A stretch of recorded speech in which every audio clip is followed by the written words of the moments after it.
Fala, meu amigo, minha amiga, seja muito bem-vindo a mais um editorial do nosso canal.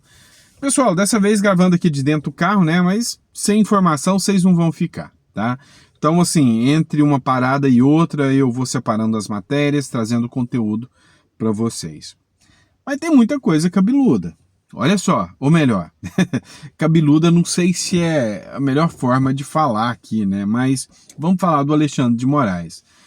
O Malafaia chamou o ministro do Supremo, Alexandre de Moraes, de, abre aspas, desgraçado, fecha aspas, depois do ministro Alexandre de Moraes ter determinado a intimação do Bolsonaro, né, dentro de uma UTI. Não bastasse isso, não parasse por aí, o deputado federal Marcel Van Hatten também, né, desceu uma série de críticas ao ministro Alexandre de Moraes. Outro ponto que a gente vai falar nesse editorial também é o recuo. Pois é, o caso lá da Espanha, do Oswaldo Eustáquio, lembra? Mas ficou tão feio, que o ministro Alexandre de Moraes teve que recuar. Teve que recuar e de maneira vexatória ainda. E a gente vai falar um pouquinho sobre isso aqui com vocês. E aí, também, né, o ministro, o Alexandre de Moraes, ainda está sendo cobrado, ainda está sendo questionado pela sua forma de atuação. Afinal, esse caso aí do roubo dos velhinhos, né, da retirada de moneda, de plata, do coitado do aposentado, se fosse na época do Bolsonaro, meu irmão, já estava com 48 horas para dar a declaração do porquê que fez isso, né?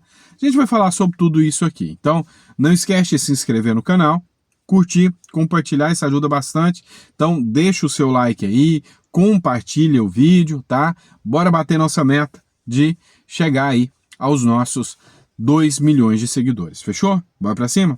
Então, vem comigo, pessoal. É o seguinte, o ministro Alexandre de Moraes, ele tá vendo a operação que mira o governo Lula e que mira os aposentados e está em silêncio total, num silêncio ensurdecedor. E aí começou a circular agora nas redes essa publicação aqui que diz o seguinte, feita até através de uma inteligência artificial, ó, Alexandre de Moraes dá 48 horas para Bolsonaro informar medidas adotadas contra o coronavírus. Já com o governo Lula, a operação mira fraude de 6,3 milhões de beneficiários do INSS, né? E aí, meu irmão, assim, a gente não vê mais a questão de notificação para 48 horas para se explicar. A gente não vê mais notificações para o governo voltar atrás e não aceitar certas nomeações. Inclusive, se você observar a nomeação do Ramagem, que era para combater o crime organizado para a Polícia Federal, e se você observa a nomeação que foi feita por INSS, qual foi mais temerária para a população brasileira? Você sabe. Agora estamos diante, né, de um possível escândalo de corrupção sem precedentes. Aí eu te pergunto, você sabe qual é mais danosa, mas você não viu, né, manifestação do ministro do Supremo pedindo 48 horas, né, sobre as decisões do governo Lula ou mandando recuar. Outro ponto que a gente precisa falar é sobre aquela história do ministro Alexandre de Moraes liberar um traficante búlgaro que era perseguido pela Espanha aqui no Brasil em retaliação ao Oswaldo Eustáquio.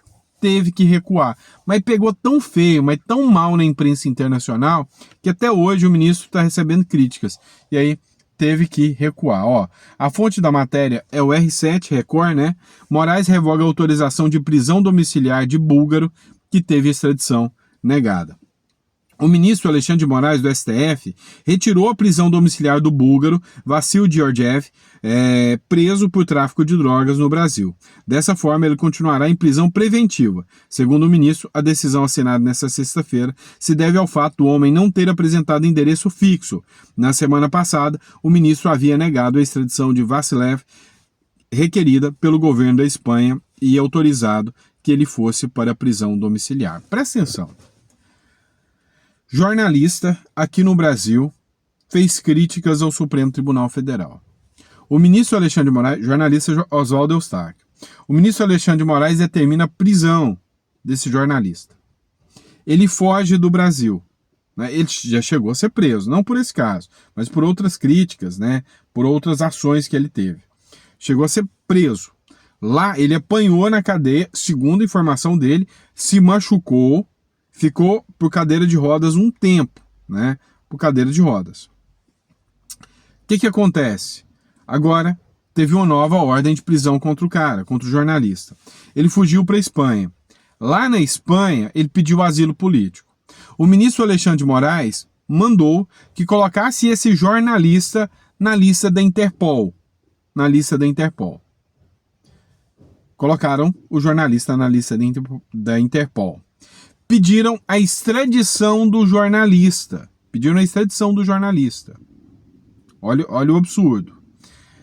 A Espanha, primeiro o Ministério Público analisou e falou, não, eu, como acusador, Ministério Público da Espanha, que ele é famoso por ser rigoroso, principalmente com direita, tá? Rigoroso. Ele falou, não, mas isso aqui não dá pra gente acatar. Isso aqui é perseguição política. E mandou para a Suprema Corte da Espanha. A Suprema Corte da Espanha, a Justiça da Espanha, falou, olha, tá nítido e claro, isto aqui é perseguição política. E rejeitou o pedido de extradição. Confrontou o ministro Alexandre de Moraes e determinou que fosse retirado o Oswaldo Eustáquio, ou seja, passou por cima da ordem do Alexandre de Moraes e falou, não, agora revoga a decisão do Moraes e tira o Oswaldo Eustáquio da lista da Interpol. Esse cara é um jornalista, ele não é um bandido, ele está sendo perseguido politicamente. Cara, foi horrível isso que aconteceu para a imagem da justiça brasileira, foi horrível. Só que o que acontece? Tinha um traficante preso com 52 quilos de drogas, né? Um búlgaro, que fugiu aqui para o Brasil. E a Espanha tinha pedido, já estava em tramitação há muito tempo, a extradição desse búlgaro para o Brasil, mandar o búlgaro para lá. O que o Alexandre de Moraes falou? Não, se vocês não me mandam um jornalista, eu também não mando o traficante. Mando o traficante para casa. Soltou o traficante para prisão domiciliar. Ou seja, determinou a prisão domiciliar. E para que o traficante, né, demonstrasse onde é a casa dele. Resultado, o traficante nem respondeu. Nem respondeu. O ministro Alexandre de Moraes revogou agora a ordem. E vai mandar que ele volte para a prisão preventiva novamente. Aí eu te pergunto, será que esse traficante ainda está lá? Entendeu? Pois é. A gente vê que a cada hora que passa, né, o jogo político aqui no Brasil fica cada vez mais esquisito, né? Vamos lá. E por falar em esquisito, vocês acompanharam comigo aqui a publicação em que o Bolsonaro, né, foi intimado dentro da UTI, o que é, por si só, uma grandiosa aberração. Vocês sabem disso. O Malafaia comentou o caso, e aí ele teceu ali, vamos dizer, um adjetivo ao ministro Alexandre de Moraes. Olha só.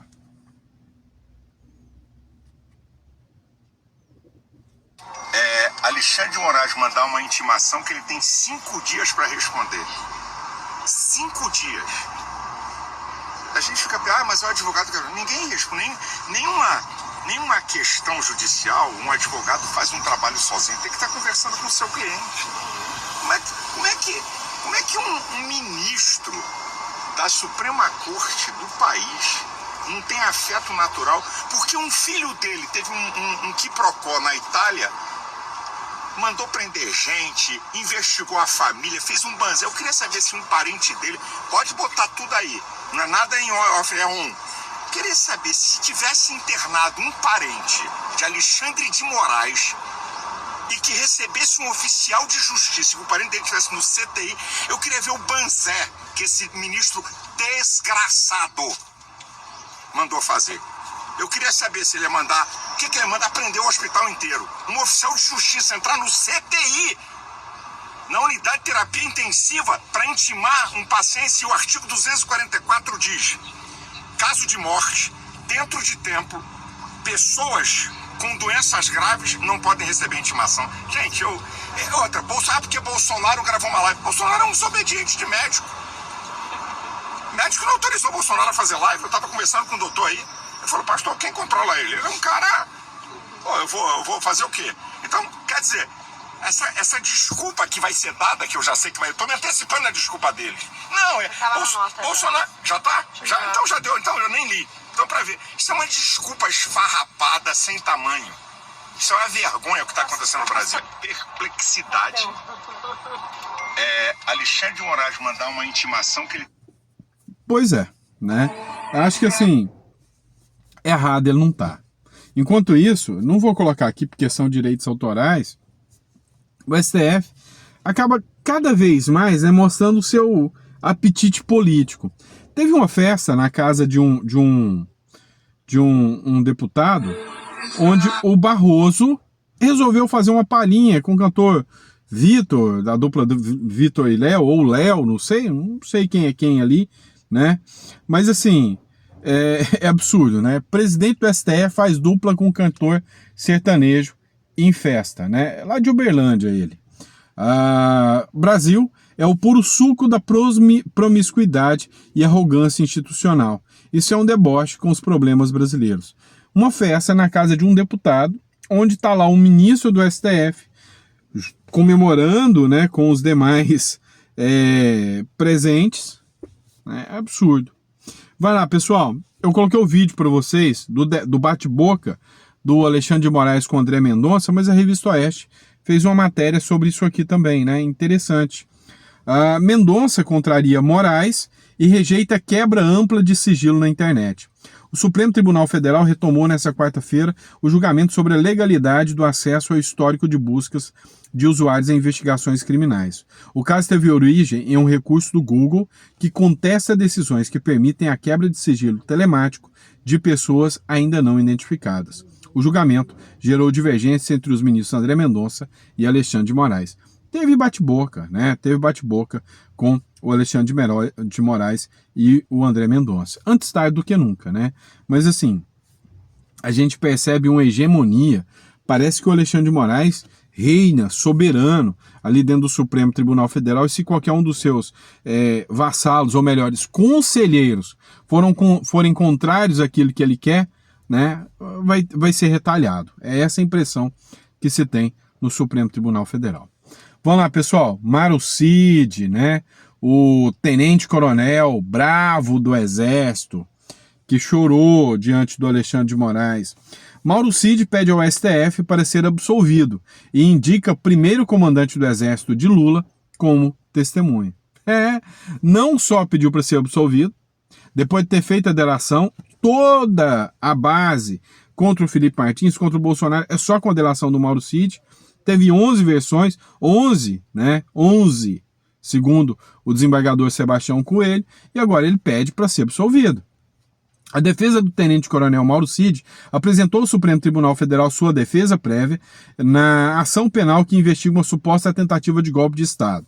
Os advogados pediram a absolução sumária e Cid indicaram 9 testemunhas, todas do Exército, incluindo o primeiro comando da força do governo do presidente Luiz Inácio Lula da Silva, né, o primeiro comandante. No mês passado, a primeira turma aceitou a denúncia da Procuradoria-Geral contra o Mauro Cid e mais 7 pessoas, incluindo o ex-presidente Jair Bolsonaro. Né? A denúncia foi feita, mas é óbvio que ele terá uma pena diferenciada por causa da delação premiada, né, pessoal? Vamos lá. Ronaldo Caiado batendo de frente com o governo Lula também. Matéria do Mais Goiás. O governador Ronaldo Caiado, do União Brasil, disse que Lula é conivente com o crime organizado. Né? Ao reagir aos dados divulgados pelo Ministério da Justiça, que sugerem vínculos entre postos de combustíveis em Goiás e o crime organizado, para Caiado, a publicação da informação é um tiro político contra o Estado, motivado pela postura firme da gestão no enfrentamento às facções. A divulgação de dados falsos sobre Goiás não passa de um tiro político contra o Estado, que tem denunciado o acovardamento do governo federal no combate às facções. Pois é, o ministro da Justiça acusou o Ronaldo Caiado de não estar sendo tão efetivo assim e de que já tem braços do Comando Vermelho em postos de combustível de Goiás. O que eu não duvido, tá? Sinceramente, eu não duvido que isso esteja acontecendo. Apesar de entender que o governo do Caiado realmente está fazendo um trabalho considerável no combate ao crime organizado. Goiás é um estado que podemos considerar um estado seguro, um estado que está bem aparado, mas também, né, o Brasil como um todo se tornou, infelizmente, né, um antro, né, de facções, né, tá com a terra toda, como que eu posso te explicar? Tá com o solo perfeito, né, tá com o adubo perfeito para crescer aí essa erva daninha chamada crime organizado. Vamos lá, e por falar crime também, né, dentro de instituições como o INSS. O Ratinho Júnior, o apresentador, não é o Ratinho Júnior não, soltou o verbo sobre os abusos, né, que o governo deixou acontecer com os aposentados. E a hashtag ladrão de velhinho ainda está subindo, tá? Olha só. Roubaram 6 bilhões dos aposentados e pensionistas do INSS. 6 bilhões. Funcionários do governo roubaram 6 bilhões de velhinhos e aposentados do INSS. A minha tristeza, sabe o que é? É que ninguém vai ser preso. Essa é a minha tristeza. Eles vão com 6 bilhões, eles vão contratar os melhores advogados do mundo e não vai acontecer nada. Roubaram a continha daqueles coitadinhos que já recebem uma mínima aposentadoria. Roubaram dentro do governo e não vai acontecer nada com eles. Essa é minha tristeza. E a minha tristeza maior, que ainda existe gente que defende esse bando de ladrões. Essa é minha tristeza. Eita, Brasilzinho danado. Tem meu respeito, Ratinho, né? Muito respeito mesmo. E assim, o Ratinho foi cirúrgico aqui. É muito, mas é muito provável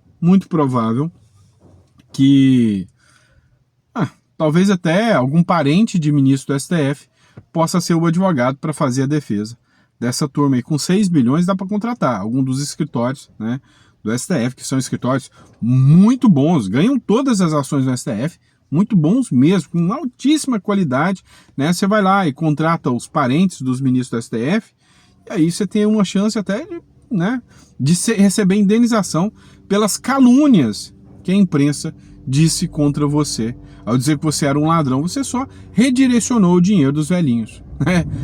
Brasilzão, né? O negócio é tenso. E aí, vou colocar um vídeo aqui da Cristina Gremel para vocês, onde ela fala sobre este tipo de notícia é aquele tipo de notícia, não sei nem como que eu vou te dizer, se ela é boa ou ruim. É aquele tipo de notícia que te causa uma esperança que esse país pode ser melhor, mas você sabe que a notícia é passageira, né? Logo vai ser revertido. Olha o que a Cristina Gremel falou aqui, um excelente jornalista. Olha essa notícia aqui. O empresário e ex-diretor da Petrobras, Renato Duque, foi condenado a 29 anos e 2 meses de prisão por corrupção passiva e lavagem de dinheiro no Petrolão. Essa notícia é desta terça-feira, 22 de abril. Eu tô com o site da CNN aberto e o título da matéria é: ex-diretor da Petrobras é condenado por corrupção e lavagem de dinheiro. A hora que eu vi isso aqui, parecia notícia velha requentada, eu não acreditei. O ex-diretor da Petrobras, um deles, agora, em 2025, está sendo condenado pelos mesmos crimes do Lula. Lula foi condenado por corrupção e lavagem de dinheiro porque tinha recebido dinheiro ilícito que foi usado na compra daquele triplex e depois do sítio de Atibaia. Pois o ex-diretor da Petrobras está aqui condenado a quase 30 anos e teria recebido 5,6 milhões em propina. Eu vou ler só um trechinho da matéria aqui, porque tem alguns detalhes. A decisão foi tomada na última segunda-feira, dia 14, então é da semana passada, né, anterior à Páscoa. Cabe recurso. Tá dizendo aqui, Duque geriu a Petrobras entre 2003 e 2012, anos do governo Lula 1, Lula 2 e início do governo Dilma 1. Foi acusado de receber mais de 5.600.000 reais de propina de uma empresa de engenharia. O empresário Luiz Alfeu Alves, ex-diretor e sócio dessa empresa, também foi condenado, e a condenação surgiu a partir das investigações da Lava Jato. Só que o Ministério Público fez a denúncia, essa denúncia específica aqui, em 2020, e o julgamento foi agora, em 2025. Além da pena, que ele deve ser cumprido em regime fechado, de acordo com decisão da 13ª Vara Federal de Curitiba, porque por causa dos diretores da Petrobras, nenhum ministro da STF mandou arquivar, nenhum ministro da STF disse que Curitiba não era o foro correto para julgar aquilo, tá tudo certo e tá tudo rolando, e continua. O STF conseguiu encerrar a Operação Lava Jato contra políticos, mas os diretores da Petrobras continuam. Pesada a punição aqui para Renato Duque. Eles não lembram da Operação Lava Jato, né? A CNN não fez essa gentileza de relembrar o público aqui sobre o envolvimento de Lula, de todos aqueles tesoureiros do PT, mas a reportagem fala que tinha partidos políticos envolvidos, sem citar qual, e quem era o presidente da época. Eu estou aqui para lembrar. Lula era o presidente da época e Dilma era a presidente que sucedeu Lula na época em que Renato Duque era diretor da Petrobras e cometeu esses crimes. E aí, STF, vai continuar fingindo que isso não existiu? Olha essa notícia aqui. Infelizmente, né? O que eu posso dizer? O STF não vai continuar fingindo que isso não existiu. Vai trabalhar para que isso não tenha existido. O STF vai recorrer e esses processos vão chegar no STF. Essas pessoas vão recorrer, esses processos vão chegar no STF e o STF vai reverter todos. Não dá para você limpar a barra dos políticos corruptos e deixar os diretores da Petrobras aqui na mira, correndo o risco de falar na imprensa, falar de que teve um político A, político B, partido A ou partido B que recebeu. Então, no final das contas, a gente sabe muito bem, que o governo Lula vai apagar toda a história, né? Toda a história. Vai reescrever toda a história do judiciário no Brasil. A Lava Jato está sendo apagada, né? Está sendo humilhada, está sendo deturpada e o Brasil, né, infelizmente um trem descarrilhado enquanto, né, esse governo do PT estiver no poder. Infelizmente é por aí que a banda toca, né? Infelizmente é por aí que anda o negócio, tá certo? E é isso, pessoal. Espero que vocês tenham gostado, tá, do nosso editorial. É sempre um prazer estar aqui com vocês. A gente volta amanhã de manhã. Amanhã é o último dia de viagem, tá? Provavelmente ainda vou estar gravando do carro, do celular, mas amanhã é o último dia de viagem. E aí é bem provável que já a partir de sabadão nós já estamos com o nosso estúdio, tudo tranquilinho, para poder estar trazendo conteúdo com qualidade para vocês, tá bom? Abraço, fiquem com Deus e até o próximo editorial.